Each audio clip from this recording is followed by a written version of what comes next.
Tensions mount in West Asia after Iran fires a barrage of around 200 missiles on Israel on Tuesday.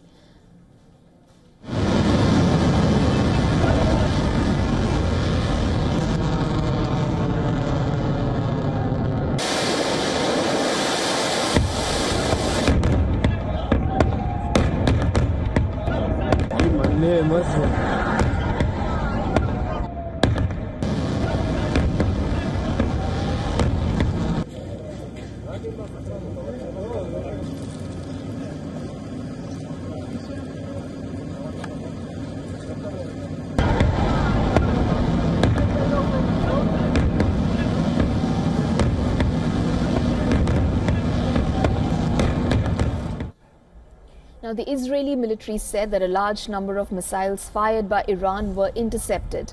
Some of these missiles hit in the center and other areas in the south of Israel. The U.S. Navy warships fired interceptors to help defend against incoming missiles as Israeli air defense systems were activated to counter the barrage.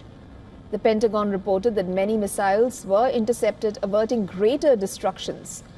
Iran's Revolutionary Guards claimed responsibility for the attack, stating they targeted military bases around Tel Aviv.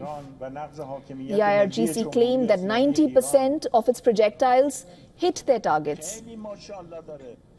Now, in a statement, Iran has claimed that there was no exchange of message with the United States before the attack. The Armed Forces Chief General, Major General Mohammad Bagheri, on Tuesday threatened to repeat Tehran's attack against Israel and target its infrastructure in case of further escalation.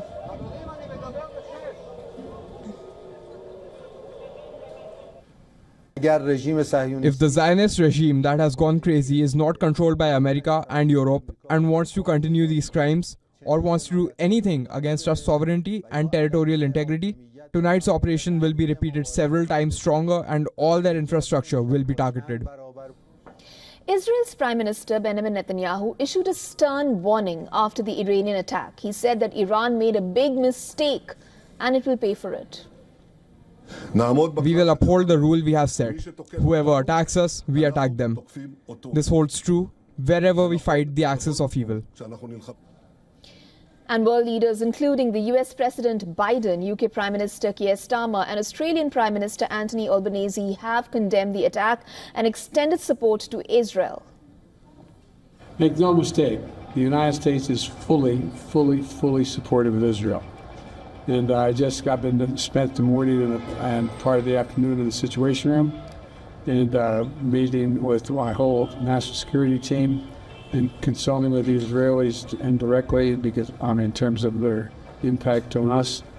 And the national security team has been, as I said, in constant contact with Israeli officials and their counterparts, and is going to continue to be brought to me throughout the day. We're still out to share updates, and when we get them, and we will do that. In the last few hours, the Iranian regime has launched over 200 ballistic missiles at civilian targets in Israel. It's too soon to assess the impact fully, but I utterly condemn this attempt by the Iranian regime to harm innocent Israelis, to escalate this incredibly dangerous situation and push the region ever closer to the brink. We of course condemn Iran's actions. We once again reiterate the call that we've made along with the United States, the United Kingdom, the European Union, Italy, Germany, Japan, Saudi Arabia, Qatar, the UAE, other nations as well, calling for a de-escalation. We're very concerned about Iran's actions, which is why we condemn them. The United States on Tuesday called on every nation in the world to condemn Iran's action, calling it brazen and unacceptable as an attack. Nearly 200 ballistic missiles against a number of targets in Israel. The United States once again came to Israel's defense against these attacks, just as we participated in Israel's defense when Iran launched its April 13th attack. Our initial assessment is that Israel, with direct assistance from the United States and its partners, was able to successfully defeat this attack. This was a brazen, unacceptable attack by Iran, and every nation in the world must join us in condemning it. As tensions rise, UN Secretary General Antonio Guterres condemned the ongoing violence and called for an immediate ceasefire in the region. Celebrations were held across Iraq and Iran following the missile attack. People were seen waving flags of their respective countries, along with Lebanese and the Hezbollah flags.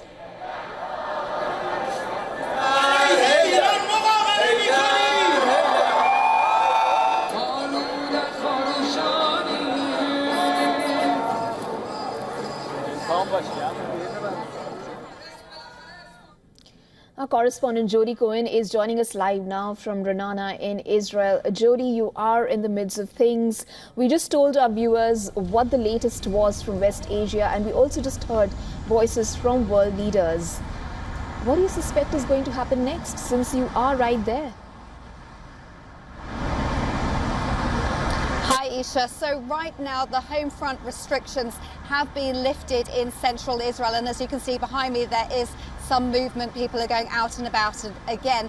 Restrictions are still in place for much of northern Israel, and that's because of the risk of further rocket and drone attacks from Iran's proxy in Lebanon, Hezbollah. Now, Iran, as you said, has claims that 90% of the missiles hit their targets, but Israel Defense Forces spokesperson Daniel Hagari said that only a small number hit in central and southern Israel, and that the majority were intercepted by Israel and the defensive coalition led by the United States, which appears to have involved Jordan, the UK and France and others. Now, Iran has said that it's ended its attack and indicated that it wants a de-escalation. But Pentagon Press Secretary General Pat Ryder appears to dismiss this, saying that you don't launch that many missiles at a target without the intention of hitting something. Now, Israeli Ambassador to the UN, Danny Danon, accused Iran's regime of trying to destroy Israel with a ring of fire from 7 fronts.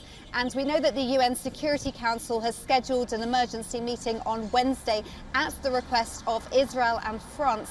And the US State Department has called on the entire world to condemn Iran's unacceptable attack, saying that Iran came to the defense of terrorist organizations.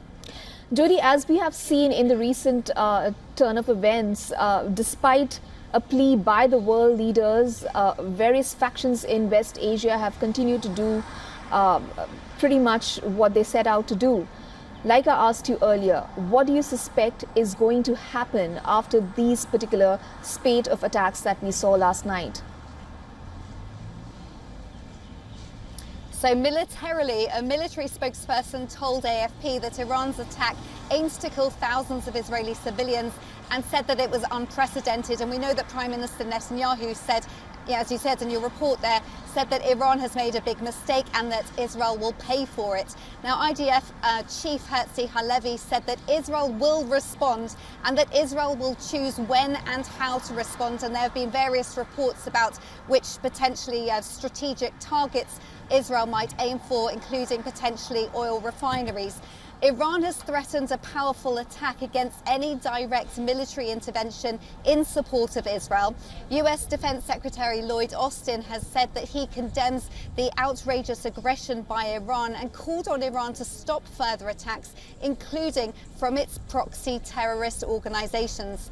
Now, the White House has indicated that Iran will face severe consequences, and we know that Defense Secretary Lloyd Austin and Israeli Defense Minister Gallant are closely consulting on next steps. Thank you, Jody, for joining us with the latest on that. For all the latest news, download the WION app and subscribe to our YouTube channel.